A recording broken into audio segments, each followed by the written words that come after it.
जय हिंद साथियों, नमस्कार। तो दीपा दीदी के द्वारा लिखित बुक अड्डा 24/7 पब्लिकेशन का है और उसका रीडिंग सीरीज चला रहे हैं। तो आइए शुरू करते हैं। पहला प्रश्न है इसमें प्रश्न है, पूर्वी राग का जन्म बिहार में कहाँ माना जाता है? तो सारण जिला। ठीक है जी। पूर्वी राग में किस विद्या के लोक गीतों का वर्णन किया जाता है? तो पति वियोग के गीत, मतलब बिरहिनियों द्वारा गाया जाता है। ठीक है जी। बिहार में किन गीतों को विशिष्ट गीतों की संज्ञा दी जाती है?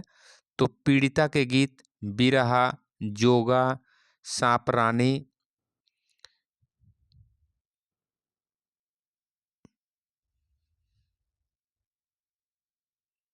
अगला प्रश्न देख लीजिए। इसमें और भी गीत है इसमें, झूमर झूले के गीत। ठीक है जी। अगला प्रश्न देख लीजिए।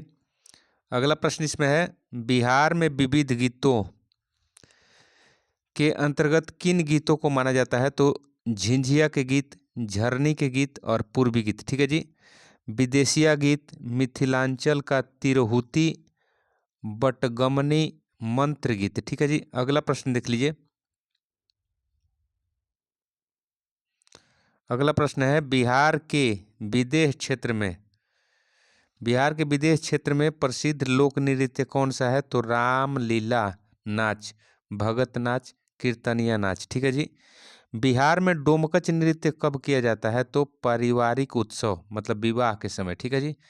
छऊ नृत्य किससे संबंधित है? तो युद्ध भूमि से संबंधित है। छऊ नृत्य मुख्यतः किसके द्वारा किया जाता है? तो पुरुषों के द्वारा। देखिए, बिहार में लकड़ी तथा बांस की खपचियों से निर्मित रंग बिरंगे वस्त्रों से सजे हुए घोड़ों तथा लोकवाद्यों के साथ किया जाने वाला नृत्य क्या है? तो कठघोड़वा नृत्य। ठीक है जी। अगला प्रश्न देख लीजिए। अगला प्रश्न है, बिहार में जनजातियों द्वारा कटाई बुआई के समय कर्म देवता के समक्ष किया गया सामूहिक नृत्य कौन सा है? तो कर्मा नृत्य। बिहार के दुर्गा पूजा के अवसर पर स्त्रियों द्वारा सामूहिक रूप से किया जाने वाला नृत्य, जिसमें मुख्य नर्तकी के सिर पर एक घड़े के ढक्कन पर दीप जल रहा होता है, उसका नाम बताइए। तो झिझिया नृत्य। ठीक है जी। अगला प्रश्न है, पूर्णिया क्षेत्र में विद्यापति के पदों को गाते हुए किया जाने वाला सामूहिक नृत्य कौन सा है? तो विद्यापति नृत्य। देखिए, बिहार के भोजपुर क्षेत्र के धोबी समाज द्वारा किया गया जातिगत नृत्य जो कि विवाह तथा मांगलिक अवसरों पर किया जाता है, क्या नाम है? तो धोबिया नृत्य। अगला प्रश्न देख लीजिए। वह नृत्य जो जन्मोत्सव आदि के अवसर पर पुरुषों द्वारा स्त्रियों के वेश में हाथों में ढोल, झांझ, मजीरे, खिलौना गीत गाते हुए किया जाता है, कौन सा है? तो पवड़िया नृत्य। ठीक है जी। होली के पर्व पर ग्रामीण युवक युवतियों द्वारा फाग गाते हुए किया जाने वाला नृत्य क्या है? तो जोगीड़ा नृत्य या फगवा। बिहार के मुस्लिम समाज द्वारा मुहर्रम के अवसर पर सामूहिक रूप से किया जाने वाला वह नृत्य जिसमें शोक गीतों के माध्यम से दुख व्यक्त किया जाता है, तो झरनी नृत्य है। ठीक है जी। अगला प्रश्न है, बिहार में महिलाओं द्वारा त्योहारों तथा मांगलिक अवसरों पर सामूहिक रूप से किया जाने वाला नृत्य जिसमें महिलाएं घूमकर नृत्य करती हैं, तो करिया झूमर नृत्य कहलाता है। ठीक है जी। बिहार में उस नृत्य का नाम बताइए जो विवाह तथा मांगलिक अवसरों पर किया जाने वाला आतिथ्य नृत्य जो व्यावसायिक महिलाओं द्वारा किया जाता है, तो क्या है? खोल्डिन नृत्य। खोल्डिन नृत्य। उत्तर बिहार में प्रचलित उस नृत्य का नाम बताइए जिसमें ससुराल से रूठकर जाने वाली स्त्री का राह चलती दूसरी स्त्री से नोक झोंक का चित्रण किया जाता है, तो यह है बगुलो नृत्य। ठीक है जी।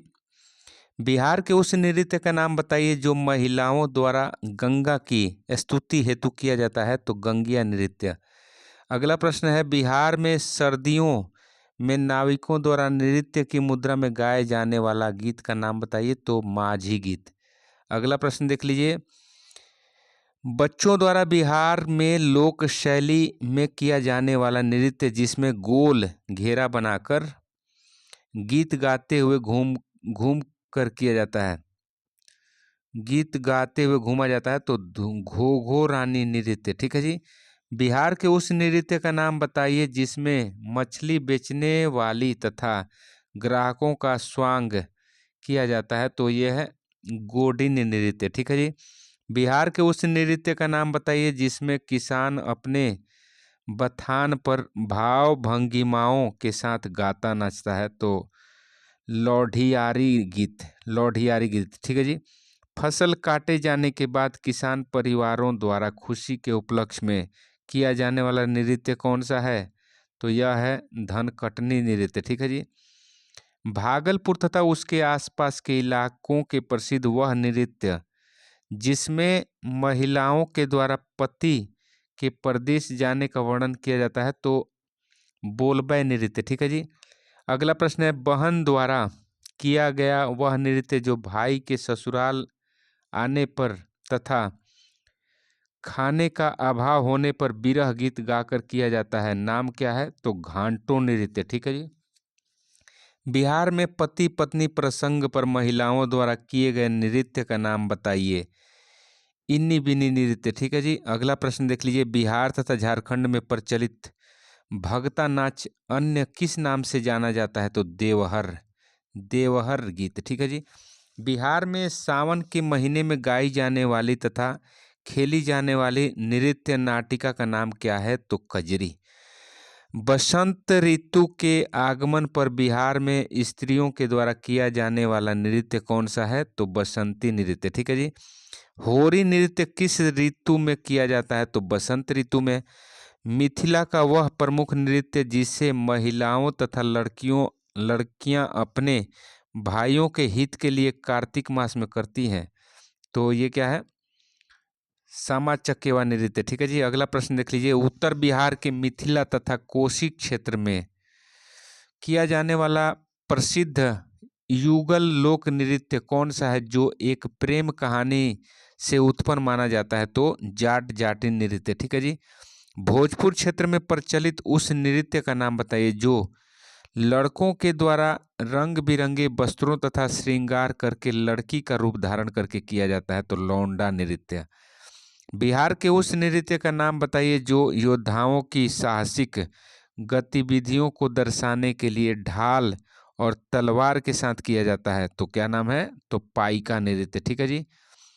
शादी ब्याह के अवसर पर बिहार में महिलाओं के द्वारा पुरुषों का वेश धारण करके की जाने वाली नृत्य नाटिका का नाम बताइए, तो डोमकच नृत्य। ठीक है जी। डोमकच नृत्य।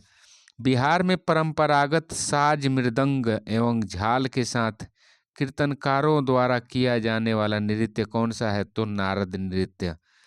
वैदिक काल में हाथ से ताल दी जाने वाली वर्ग को क्या कहा जाता था, तो पाणी संघात। ठीक है जी।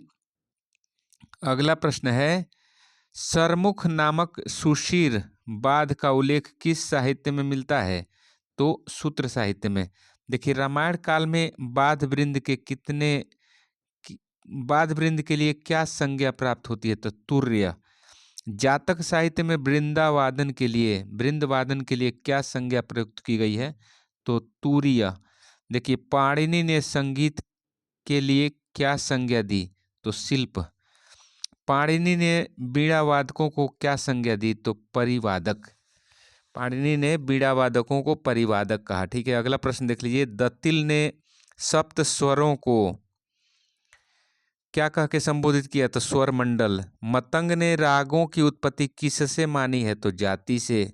देखिए, राग शब्द का सर्वप्रथम उल्लेख किसने किया, तो मतंग ने। देखिए, मतंग ने कितने अलंकार माने, तो 33 अलंकार। मतंग ने कितनी जातियों का वर्णन किया, तो 7। देखिए, बृहदेशी में कितने अध्याय हैं, तो 5। देखिए, कवि लोचन ने थाट को क्या कहकर पुकारा, तो संस्थान। देखिए, अष्टाध्यायी में बीड़ा से निकले हुए स्वर को क्या कहते हैं, तो निक्कड़। ठीक है जी। विपंची बीड़ा का उल्लेख किस ग्रंथ में मिलता है, तो यह है रामायण। देखिए, महाभारत में गायन के लिए क्या संज्ञा दी गई है? तो गीत। देखिए, नाट्य शास्त्र का कौन सा अध्याय काकू स्वर व्यंजन नाम से मिलता है? तो 19वां अध्याय। भरत ने संगीतोपयोगी कुल कितने अलंकार माने? तो 33। देखिए, भरत ने कितनी धातुओं का वर्णन किया है? तो 4। व्यंजन धातु के कितने प्रकार माने गए हैं? तो 10। देखिए, मागधी शब्द किसका प्रकार है? तो गीति का। ठीक है जी। अगला प्रश्न देख लीजिए। संगीत दर्पण में कौन सा वर्गीकरण किया गया है? तो शुद्ध छायालग राग वर्गीकरण। ठीक है जी। राग विज्ञान के लेखक कौन है? विनायक राव पटवर्धन। देखिए, ध्रुवा गीत के उल्लेख किस ग्रंथ में मिलता है? तो नाट्य शास्त्र में। जनरल कर्नैल के नाम से कौन प्रसिद्ध थे? तो अली बख्श और फतेह अली। देखिए, कैवार का संबंध किससे है? तो प्रबंध से। देखिए, बहराम खां किससे संबंधित है? तो ध्रुपद से। ठीक है जी। अगला प्रश्न देख लीजिए। सज्जाद मोहम्मद किससे संबंधित हैं? तो ये है सुरबहार के वादक हैं। देखिए, बरकतुल्ला खां किससे संबंधित है? तो सितार वादन करते हैं। हरि नाशवा किससे संबंधित है? तो मध्यम ग्राम की मूर्छना से। देखिए, पाश्चात्य संगीत में सामान्यतः जिन स्वरों पर बल नहीं होता उन पर बल देकर गति वैचित्र्य उत्पन्न करने को क्या कहते हैं? तो सिंकोपेशन। सिंकोपेशन। ठीक है जी। कौन सा थाट मेजर स्केल के समान होता है? तो बिलावल थाट। गोड़ीदास किस महान संगीतज्ञ का उपनाम है? तो जगन्नाथ बुआ का। देखिए, संचारी भाव को अन्य किस नाम से जानते हैं? तो व्यभिचारी भाव। ठीक है जी। बाड़ी। देखिए, बाण बीड़ा में कितनी तंत्रियां होती हैं? तो 100। ठीक है जी। दी म्यूजिक ऑफ इंडिया के लेखक कौन है? तो हर्बर्ट ए पोपली। केवल स्वरों से समन्वित स्वर रचना क्या कहलाती है? तो स्वर मालिका। देखिए, संगीत को लिखित रूप में प्रदर्शित करने वाली विधि क्या कहलाती है? तो स्वर लिपि। देखिए, स्वर और शब्द की एक रूपता स्थापित करने वाली रचना क्या है? तो स्वर सागर। अगला प्रश्न देख लीजिए। स्वामी हरिदास कहाँ रहते थे? तो वृंदावन में। स्वामी हरिदास वृंदावन में रहते थे। सारिका युक्त वाद्यों के पर्दे पर बाएं हाथ की मध्यमा उंगली से तार को काटकर तथा कर्तन कर ध्वनित करने की क्रिया क्या कहलाती है? तो कृंतन। सप्तक के मंद्र स्वरों से भी नीचे के स्वरों को क्या कहा जाता है? तो अनुमंद। अनुमंद। ठीक है जी। अगला प्रश्न देख लीजिए। जब किसी राग पर किसी स्थान, राज्य अथवा देश की छाया पड़ती है तो उसे कहते हैं देश काकू। ठीक है जी। क्षेत्र काकू क्या है? तो प्रत्येक शरीर अथवा व्यक्ति की आवाज। ठीक है। अगला प्रश्न देख लीजिए। चल ठाट के सितार में कितने पर्दे होते हैं? तो 16 से लेकर 19 तक। ठीक है जी। अगला प्रश्न देख लीजिए। गत के कितने भाग होते हैं? तो 2, अस्थाई और अंतरा। साहित्य और संगीत का संपूर्ण ज्ञाता क्या कहलाता है? तो वाग्यकार। देखिए, कुतुब के कितने प्रकार होते हैं? तो 3, तत् कुतुब, अवनद्ध कुपुत और कुतुब और नाट्य कुतुब। ठीक है। मुगल काल में वृंदवादन के अंतर्गत कौन सी धुनें बजाई जाती थीं? तो मूरसली, बर्दाश्त, सिराजी, कलंदरी। ठीक है। अगला प्रश्न देख लीजिए। 2 श्रुतियों वाले स्वरों को क्या कहते हैं? तो अर्धस्वर। देखिए, भरत तथा मतंग ने कितने अलंकार माने हैं? तो भरत ने माने हैं 33 और मतंग ने माने हैं 23।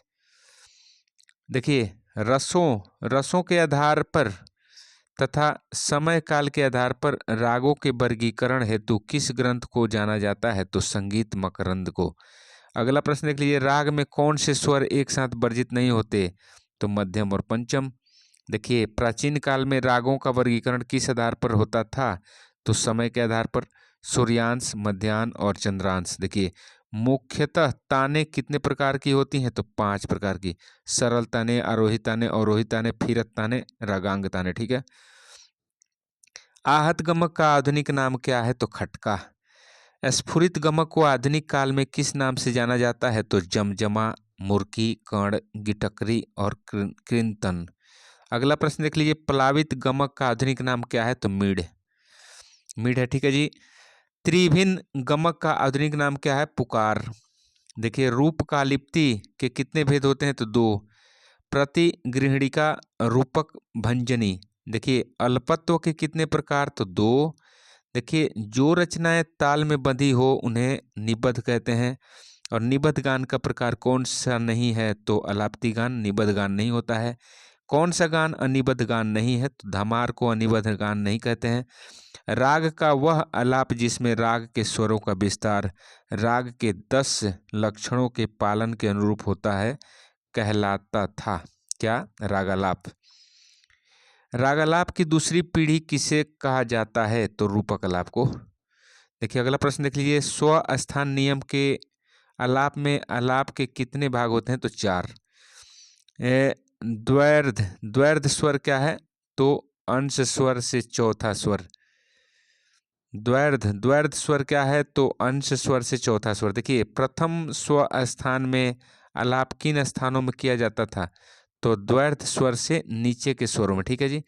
स्व स्थान के दूसरे नियम में किन स्वरों में आलाप किया जाता था, तो द्वैर्ध स्वर तक के स्वरों में। ठीक है जी। अगला प्रश्न देख लीजिए, स्व स्थान के तीसरे नियम का आलाप किन स्वरों में किया जाता था, तो अर्ध स्थित स्वरों में आलाप करना। ठीक है। स्व स्थान में अंतिम नियम में किन स्वरों में आलाप किया जाता था, तो द्विगुणित स्वर तथा उससे ऊपर के स्वरों में आलाप किया जाता था। निम्नलिखित में से परमेल परवेशक राग कौन है, तो मुल्तानी। देखिए संध्याकालीन संधि प्रकाश रागों में मध्यम के किस रूप का प्रयोग होता है, तो तीव्र मध्यम का प्रयोग होता है। अर्धदर्शक स्वर कौन सा है, तो मध्यम।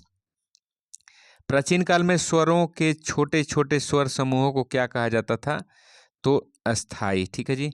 प्राचीन काल में कर्ण, मीड, अलंकार, गमक आदि स्वरों के अलंकार का प्रयोग कर रागों का विस्तार करने को क्या कहते थे, तो मुख चालन, मुख चालन। ठीक है जी। अगला प्रश्न देख लीजिए, प्राचीन काल में स्वर तालबद्ध शब्दों को क्या कहा जाता था, तो आक्षिप्तिका। देखिए कौन आक्षिप्तिका के अंतर्गत नहीं आएंगे, तो स्व स्थान के नियम का आलाप। देखिए प्राचीन काल में गीत के विभागों और उप विभागों के अंतिम स्वरों को क्या कहा जाता था, तो अपन्यास। जिस स्वर पर गीत के प्रथम खंड के विभिन्न उपखंड समाप्त होते थे संन्यास कहे जाते थे। प्राचीन काल में गीत अथवा स्वर समुदाय के विभिन्न खंडों को क्या कहते थे, तो विदारी, विदारी। ठीक है जी। अगला प्रश्न के लिए, ध्रुपद की मुख्य कितनी शैलियां, तो 5 शैलियां हैं। ध्रुपद की शैलियों को क्या कहा जाता था, तो गीति या वाणी। जो व्यक्ति कला में साधारण तथा संगीत के शास्त्रों में निपुण होता था तथा जिसे संगीत शास्त्र का विशेष ज्ञान हो वे कहलाते थे पंडित। अगला प्रश्न देख लीजिए, चौक वर्णम के कितने खंड होते हैं, तो 3। चौक वर्णम में कौन सा रस प्रधान होता है, तो श्रृंगार रस, देश श्रृंगार रस और भक्ति रस। ठीक है जी। अगला प्रश्न देख लीजिए, चौक वर्णम का प्रयोग किसके साथ किया जाता है, तो भरतनाट्यम, कुचिपुड़ी के साथ। ठीक है जी। चौक वर्णम में तराने जैसे बोलों को क्या कहते हैं, तो चोलुकेट्टू। देखिए पद वर्णम में कितने भाग होते हैं, तो 3। देखिए तान वर्णम को किस लय में गाया जाता है, तो मध्य लय में। देखिए ध्वरु वर्णम में कितने अंग होते हैं, तो 6 अंग। देखिए ध्वरु वर्णम में कितने खंड होते हैं, तो 3 खंड। अगला प्रश्न देख लीजिए, पदम किस भाषा में मिलते हैं, तो तमिल, तेलुगु, कन्नड़, तमिल, तेलुगु और कन्नड़। ठीक है जी। देखिए जावली को किस लय में गाया जाता है, तो द्रुत लय में। देखिए बिंदु में कौन सा रस प्रधान होता है, तो श्रृंगार रस। बिंदु को गाया जाता है तो द्रुत लय में, मध्य लय में। देखिए स्वरजति, स्वरजति कैसी रचना है, तो राग तालबद्ध। देखिए स्वरजति के कितने खंड होते हैं, तो 3। स्वर जति स्वर को अन्य किस नाम से जाना जाता है, तो स्वर पल्लवी। देखिए दक्षिणात्य प्रबंध के कितने प्रकार होते हैं, तो 4। ठीक है जी। अगला प्रश्न देख लीजिए, तिलाना के कितने भाग होते हैं, तो 3। तिलाना के 3 भाग। ठीक है। आदिकाल से आज तक के संसार के संपूर्ण स्वरलिपि पद्धति को कितने वर्गों में विभाजित किया गया है, तो 4 वर्गों में। देखिए सोल्फा शब्द का अर्थ क्या है, तो पंचम और मध्यम। उत्तर भारतीय स्वर पद्धति किस श्रेणी में आती है, तो सोल्फा श्रेणी में। न्यूमस पद्धति का जन्म कहाँ हुआ, तो मिस्र में। देखिए न्यूमस पद्धति में स्वरों को के स्थान पर किसका प्रयोग किया जाता था, तो गीत के शब्दों का। अगला प्रश्न देख लीजिए, न्यूमस पद्धति में एक मात्रा में दो स्वरों को लिखने के लिए क्या किया जाता था? तो अर्धचंद्राकार चिन्ह का प्रयोग करते थे। अगला प्रश्न देख लीजिए, किस पद्धति का विकास स्टाप पद्धति के रूप में हुआ? तो न्यूमस पद्धति का। देखिए, च्यू पद्धति की रचना एक गणितज्ञ च्यू ने किया था। ठीक है। च्यू पद्धति की कल्पना किस वर्ष की गई थी? तो 18वीं सदी में। ग्रेट स्टाफ को अन्य किस नाम से जानते हैं? तो ग्रेट स्टेव। ध्रुपद के प्रचार प्रसार का श्रेय किसे जाता है? तो मान सिंह तोमर को। षडज ग्राम का ऋषभ किस श्रुति पर स्थापित है? तो रक्तिका। मध्यम ग्राम की श्रुतियों का क्रम क्या है? 4-3-2, 4-3, 4-2। ठीक है जी। अगला प्रश्न देख लीजिए, क्षेत्र काकू का संबंध कंठ से है। क्षेत्र काकू का संबंध कंठ से। महर्षि भरत के विकृत स्वरों का नाम क्या है? तो अंतर्गंधार, काकली, निषाद। कर्नाटक संगीत में कितने प्रकार का गंधार है? तो 3 प्रकार का। संगीत परिजात में मिलने वाला शुद्ध सप्तक किसके समान है? तो काफी। ध्रुवा गीत का उल्लेख किस ग्रंथ में मिलता है? तो नाट्य शास्त्र में। देखिए, तानसेन का जन्म बेहट में हुआ था। ठीक है। अगला प्रश्न देख लीजिए, काकू 6 प्रकार के होते हैं। मारवा थाट के समान दक्षिण भारतीय मेल कौन है? गगन प्रिया। देखिए, पंडित भातखंडे ने तीव्र मध्यम वाले थाट कितने माने हैं? तो 4। संगीत बाल बोध किसकी रचना है? तो बिड्डी, विष्णु दिगंबर पलुस्कर की। ठीक है जी। कौन सी गीत शैली पूर्व व पंजाब अंग से गाई जाती है? तो ठुमरी। ध्वनि को बिना खंडित किए एक स्वर से दूसरे स्वर पर जाने को क्या कहते हैं? तो मिड। देखिए, सप्तक को हम किस अन्य नाम से जानते हैं? तो स्थान। लेकिन निम्नलिखित में से असुमेलित का चयन कीजिए। तो बसंत राग। ये प्रश्न है चूंकि विकल्प वाला है, इसमें ऑनलाइनर बनाया गया है तो इसलिए ऐसा भाषा इसमें मिल रहा है। राग जयजयवंती प्रवेश करता है तो खमाज से काफी में। खमाज से काफी थाट में प्रवेश करता है, इसलिए इसे परमेल प्रवेशक राग कहते हैं। देखिए, राग तत्व विबोध के लेखक कौन है? तो श्रीनिवास हैं। राग बिहाग की जाति औडव संपूर्ण है। बिहाग का वादी स्वर गंधार है। बिहाग का गायन समय रात्रि का प्रथम पहर है। बिहाग का थाट क्या है? बिलावल थाट।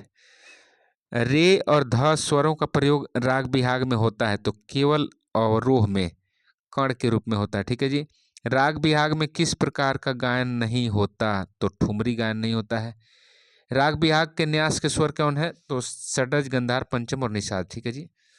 सागम पनी। देखिए, राग बिहाग के संप्रकृति राग क्या है? तो राग यमन कल्याण। देखिए, राग बिहाग तथा यमन कल्याण के मूल अंतर क्या है? तो मध्यम स्वर का। ठीक है जी। राग भैरवी में ऋषभ, गंधार, धैवत का प्रयोग होता है तो कोमल स्वर के रूप में। ठीक है। राग भैरवी का वादी स्वर क्या है? मध्यम है। भैरवी की जाति क्या है? संपूर्ण संपूर्ण है। भैरवी का गायन समय प्रातः काल है। राग भैरवी में किसका गायन संभव नहीं है? तो बड़ा ख्याल नहीं गाते हैं इसमें। देखिए, राग भैरवी का संप्रकृति राग क्या है? तो बिलासखानी तोड़ी। बिलासखानी तोड़ी है। देखिए, कर्नाटक गायन विद्या गीत के कितने अंग होते हैं? तो 2। लेकिन निम्नलिखित में से कौन सी विद्या हमारे ख्याल के समान है? तो वर्ण। देखिए, गीत गोविंद की रचना काल 12वीं शताब्दी है। संगीत रत्नाकर में संवादी स्वरों का अंतर कितना माना गया है? तो 13 श्रुति और 9 श्रुतियों का। ठीक है जी। अल्पत्व और बहुत्व के कितने प्रकार माने गए हैं? तो 4। देखिए, निबद्ध गान के अंतर्गत नहीं आते हैं तो अलाप्ती गान। ठीक है जी। पूर्व में रागों के स्वरों का विस्तार जिसमें रागों के सभी लक्षणों का पालन होता था कहलाता था क्या जी? तो रागालाप। देखिए, रूपक आलाप के पश्चात गाया जाने वाला आलाप जिसमें आविर्भाव तथा तिरोभाव भी दिखाया जाता था कहलाता था क्या? आलाप्ती गान। देखिए, रूपक आलाप को किसकी दूसरी सीढ़ी माना गया है? तो रागालाप की। देखिए, रागांग वर्गीकरण किसने दिया? तो नारायण मोरेश्वर खरे ने। मोरेश्वर खरे ने रागों की संख्या कितनी मानी? तो 30 रागांग। थाट राग वर्गीकरण पद्धति को किसने प्रतिपादित किया? तो यह है भातखंडे जी ने। ठीक है।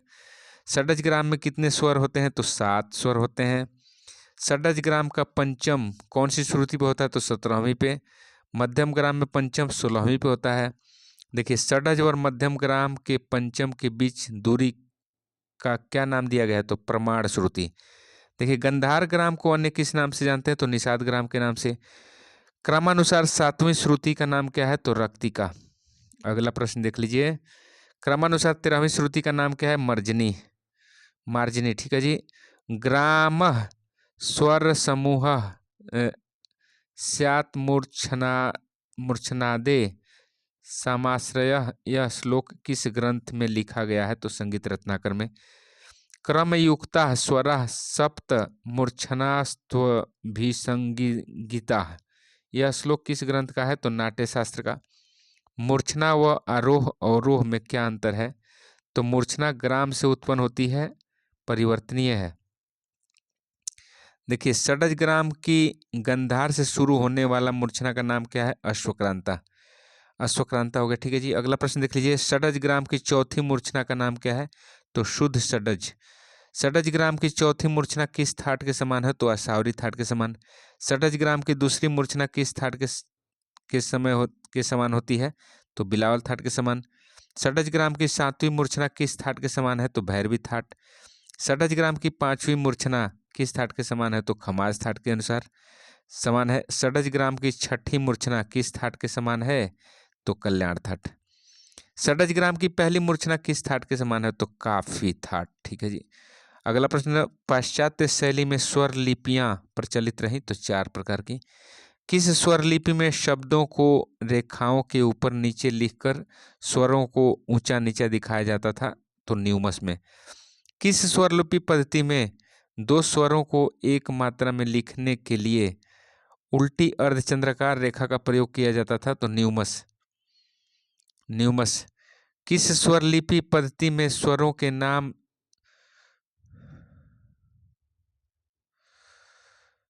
षडज, ऋषभ, गंधार आदि रखे जाते हैं? तो सुल्फा, सुल्फा में रखे जाते थे।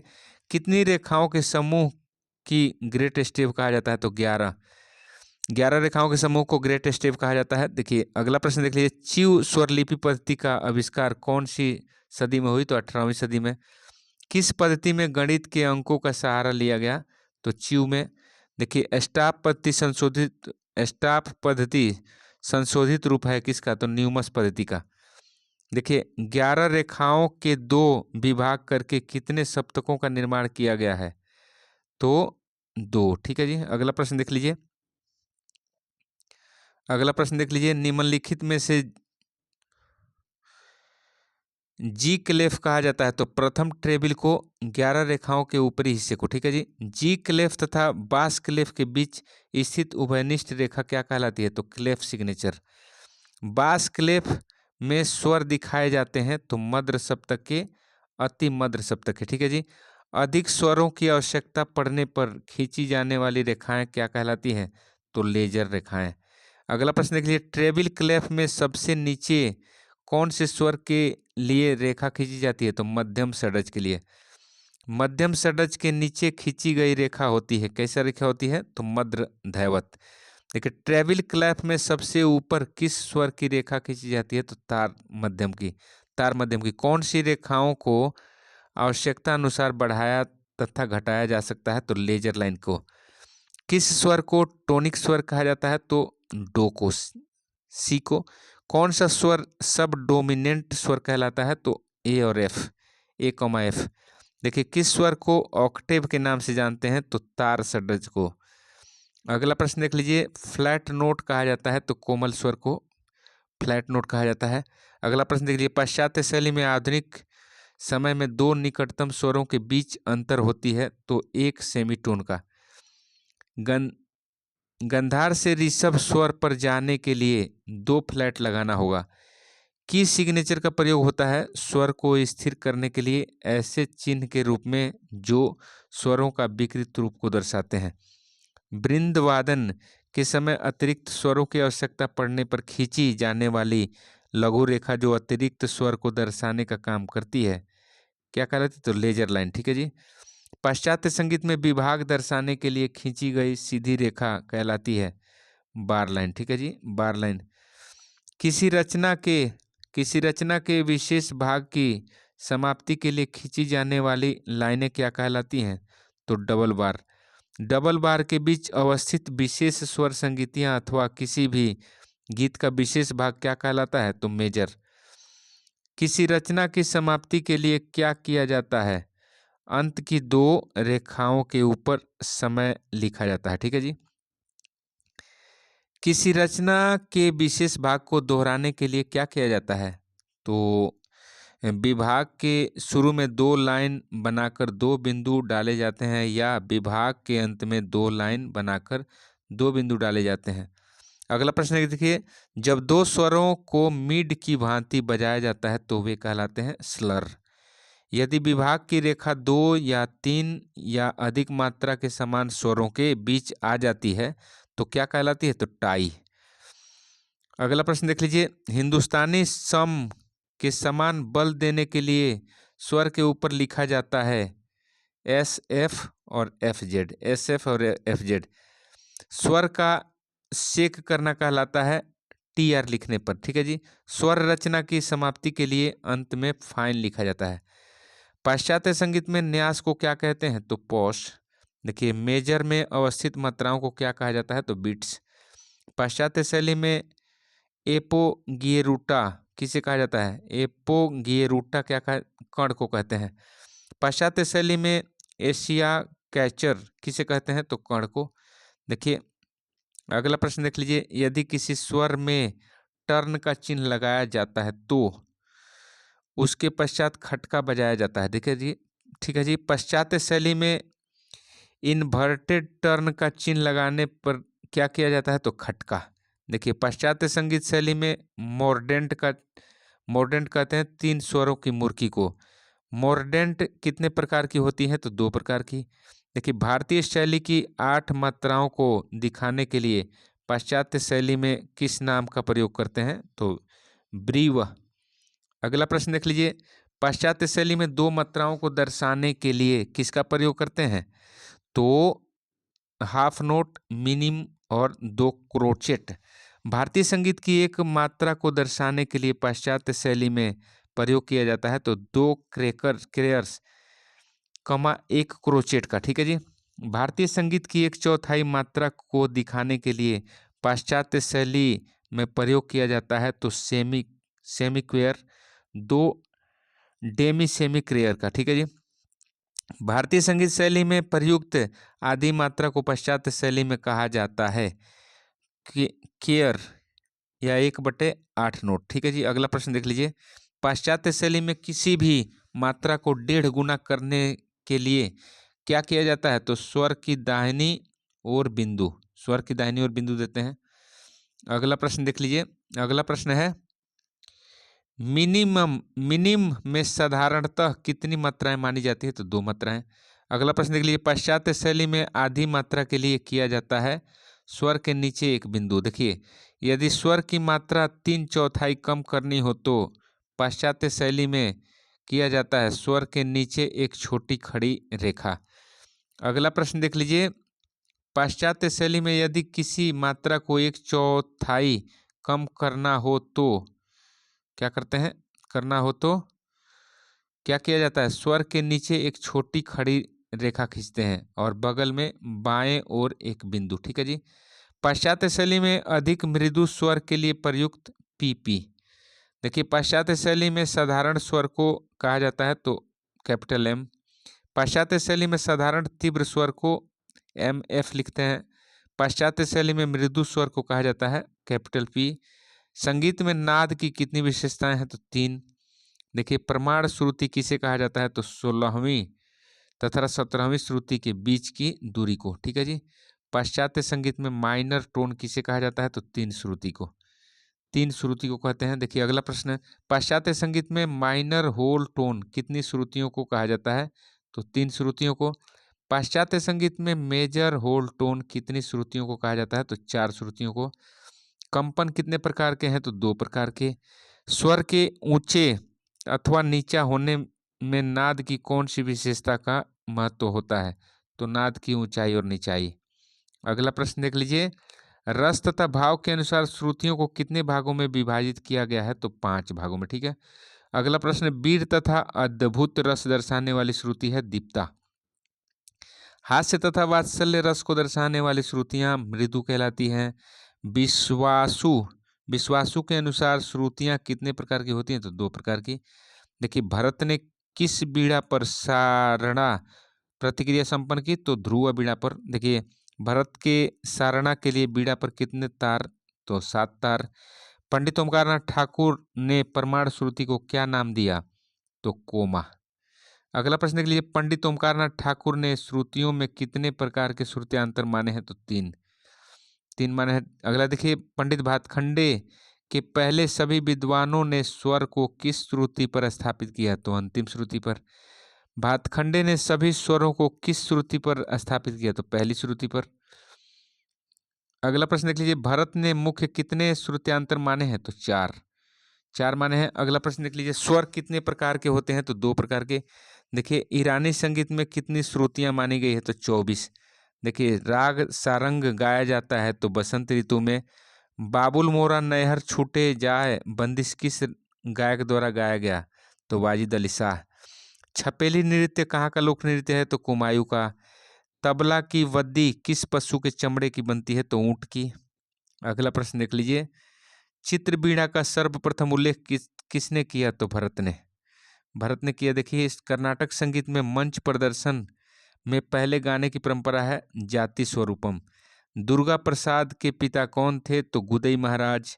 कुचिपुड़ी नृत्य शैली के गुरु वेम्पति निन्न सत्यम। सदारंग का असली नाम क्या है? तो नियामत खां। आधुनिक स्वर व्यवस्था के षड्ज की कितनी श्रुतियां हैं? तो 4। कर्नाटक खंड जाति में कितनी मात्राएं होती हैं? तो 5। अगला प्रश्न देख लीजिए, मोगूबाई कुर्डिकर का जन्म दिवस 15 जुलाई 1904। 15 जुलाई 1904। देखिए, मत कोकिला बीड़ा में कुल तार 21 होते हैं। संगीत कला निधि के रचयिता रामा मात्य हैं। स्वर मंडल में कितने तार होते हैं? तो 21 तार। झिंझिया किस प्रदेश का लोक नृत्य है? बिहार का। तबले में दिल्ली बाज का दूसरा नाम किनारे की बाज है। स्वतंत्र वादन में सबसे पहले क्या प्रस्तुत करते हैं? तो कायदा। तबले के कितने प्राण होते हैं? तो 10 प्राण। अगला प्रश्न देख लीजिए, यह 3 ताल की बंदिश 7वीं मात्रा से है। यदि 3 ताल की बंदिश 7वीं मात्रा से है तो मुखड़ा कितनी मात्रा पर होगा? तो 6ठी मात्रा पर हो जाएगा। अगला प्रश्न देख लीजिए, तबले के आविष्कार अमीर खुसरो को मानते हैं आविष्कारक। तबले की पूड़ी में चमड़े की कितनी परतें होती हैं? तो 2 परतें। सितार में बाज का तार किस स्वर से मिलाते हैं? तो मद्र षड्ज से। तबले में कितने गट्ठे? तो 8 गट्ठे होते हैं। रुद्र ताल में कितनी मात्राएं? तो 11 मात्राएं होती हैं। खेमटा ताल में 12 मात्राएं होती हैं। फरदोस्त ताल में आपको 14 मात्राएं होती हैं। कुंभ ताल में 11 मात्राएं होती हैं। अब देखिए, अगला शिखर ताल में 17 मात्राएं होती हैं। गजझंपा में 15 मात्राएं होती हैं। पंचसवारी में 15 मात्राएं होती हैं। मत ताल में 18 मात्राएं होती हैं। अर्ध ताल में 16 मात्राएं होती हैं। लक्ष्मी ताल में 18 मात्राएं। गणेश ताल में 21 मात्राएं। ठीक है जी।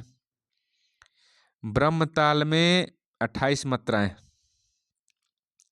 अब देखिए, सरस्वती ताल में 18 मात्राएं होती हैं। बसंत ताल में 9 मात्राएं या 18 मात्राएं भी होती हैं। देखिए, जत ताल में 16 मात्राएं होती हैं। रुद्र ताल में कितनी विभाग होते हैं? तो 11 विभाग। एक एक मात्रा का 11 विभाग होता है। समपदी होता है। ठीक है जी। फरदोस्त ताल में कितने विभाग होते हैं? तो 7 विभाग। 14 मात्रा का ताल है तो 2-2 मात्रा एक विभाग में होता है। टप्पा ताल में कितनी मात्राएं होती हैं? ये कमेंट करके बताना है आपको। तो आज की वीडियो में इतना ही। अगली वीडियो में फिर मिलते हैं। तब तक के लिए जय हिंद, जय भारत, जय मां सरस्वती।